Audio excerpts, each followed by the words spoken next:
Hi guys, kakagising ko lang at grabe, tignan nyo ang lakas ng ulan.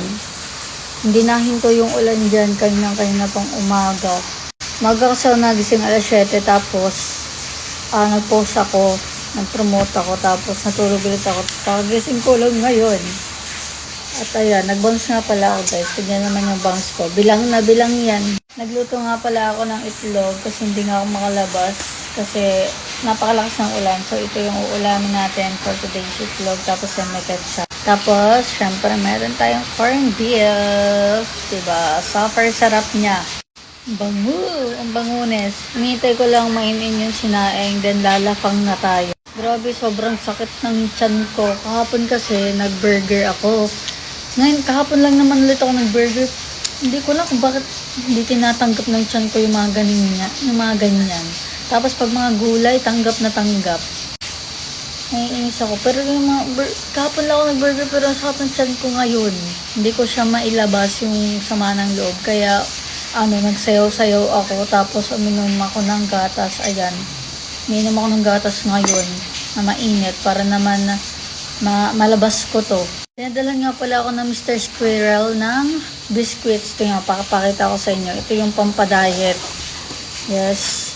Kaya siya tinatawag na biscuit ika nga. Kasi meron siyang chia seeds and quinoa. Ayan, 2 box na ganito. Buy one, take one siya. Kung gusto niyo ng ganito guys. Tapos nagda-diet kayo, nandun yan sa aking link sa Case TikTok Finds. Kaya kasi tinawag na pang diet siya kasi more on fiber and protein siya. Ayan, tignan nyo naman. Zero fat to. Saan ba yun? Zero trans fatty acid. Ayan. Makita nyo. Ayan. I-zoom nyo na lang kung gusto nyo. Yung lasa niya guys, para siyang seaweed. Yung mga binibili sa mga 7-Eleven, gano'n. Para siyang ganito. Wait lang. Kunin mo nga din yung seaweed ko. Yung gusto kong seaweed na lagi kong kinakain. Para siyang ganito. Pakita ko sa inyo. Pero ito kasi, binili ko sa Dali. Andyan na. Ang mahal sa 7-Eleven bumili ng seaweed. Meron naman pala sa Dali. Murang-mura lang nito. Ito guys, ayan.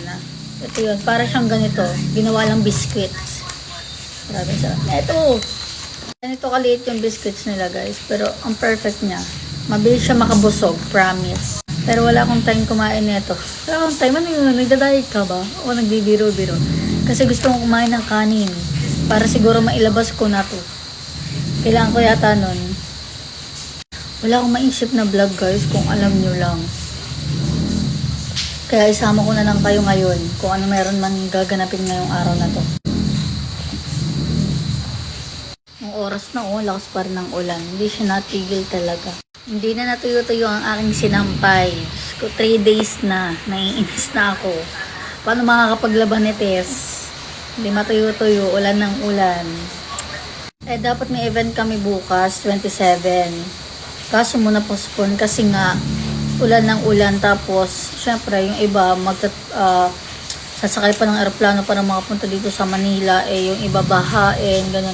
Kaya, ayun, nag-decide yung owner ng Kaiser na sa August 3 na lang. So, yun, August 3 na lang. Sana hindi umulan kasi napakahirap pag umuulan tapos babiyahe ka. Ang hirap. Ang binabala ko kasi baka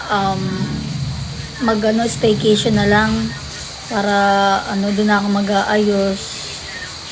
Para hindi haggard kasi Caloocan to Las Piñas 2 hours mahigit siguro haggard na ako noon. Kabugera yung event na yon. Ganon. Kaya dapat okay tayo, 'di ba? So habang hinihintay natin mainin yung kanin, guys, mag-edit muna ako. Maya ako na lang kayo balitaan. Guys, tapos na pala ako kumain. Hindi ko pala kayo na-videohan. Diyos ko. Yan, ubos na. Girl. Tapos na ako kumain. Tignan nyo naman. Said na said. Parang hindi pinakain na 10 araw.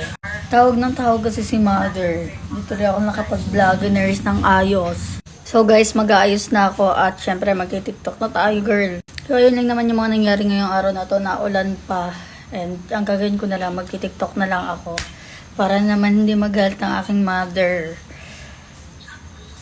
Suggest nga kayo na pwede pang i-vlog guys. Para naman makapag-vlog tayo lagi, araw-araw.